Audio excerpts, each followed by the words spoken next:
दृष्टिकोण IAS, a leading institute for PCS and IAS. Hello, welcome to Drishtikon IAS।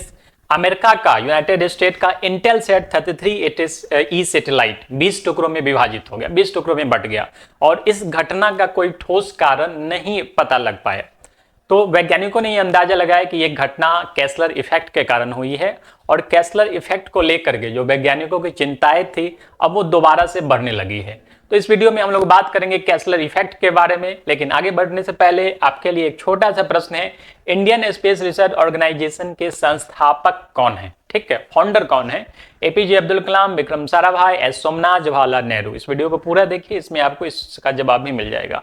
ठीक है, तो अर्थ के लो अर्थ ऑर्बिट में, यानी कि अर्थ के नजदीक वाले क्षेत्र में जो है, जो स्पेस सैटेलाइट्स का एक अंबार लग गया है और जो सैटेलाइट्स निष्क्रिय हो जाते हैं वो अनवरत ही, अनायास ही जो है परिक्रमा कर रहे हैं, घूर्णन कर रहे हैं और इस तरह से जो लो अर्थ ऑर्बिट है पूरा कचरे के ढेर से भर गया है।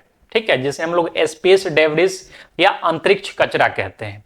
कई सारे देश इस दिशा में प्रयासरत है कि इस कचरे को कम किया जाए, लेकिन अगर कोई सैटेलाइट लॉन्च होता है तो ये संभावना रहती है कि वो जो है किसी स्पेस कचरे से टकरा जाएगा और फिर वो सैटेलाइट जो है कई कचरे में बढ़ जाए, कई टुकड़ों में बढ़ जाएगा और वो भी रिवॉल्व होता रहेगा और वो खुद जो है एक कचरे का रूप ले लेगा सैटेलाइट। ठीक है, और नया सैटेलाइट जो आएगा फिर उस कचरे से टकराएगा, फिर उस कचरे के ढेर में जो है बढ़ोतरी होती जाएगी। तो इस तरह से जो है पूरा कचरा का एक अंबार बढ़ता चला जाएगा और इसी प्रभाव को केसलर इफेक्ट कहा जाता है।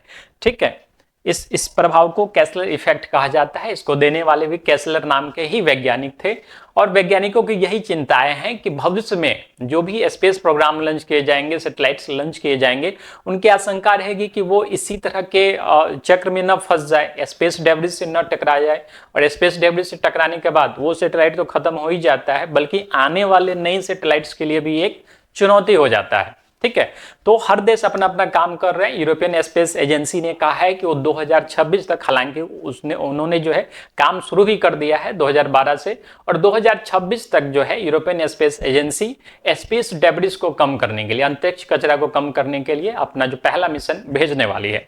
भारत ने भी कहा है, ये इसरो के चेयरमैन है एस सोमनाथ, इन्होंने भी कहा है कि 2030 तक जो है भारत का जितना भी स्पेस प्रोग्राम होगा वो मतलब जीरो वेस्टेज के लिए होगा, यानी कि कोई भी कचरा जो है स्पेस डेब्रिस जो है इसरो के द्वारा नहीं फैलाया जाएगा, उसको कम करने की दिशा में जो है भारत सरकार भी काम करेगी।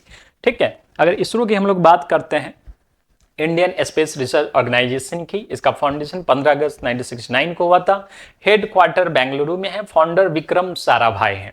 तो स्पेस डेब्रिस आने वाले समय में बड़ी चुनौती बन सकती है, तो जो देश है उनको मिल करके इस दिशा में एक वैश्विक चुनौती है, इसलिए इस दिशा में अपना कार्यक्रम लॉन्च करना चाहिए और सबसे पहले स्पेस डेब्रिस को घटाना चाहिए, जिससे आने वाले सैटेलाइट प्रोग्राम्स के लिए जो है एक नया रास्ता खुल सके।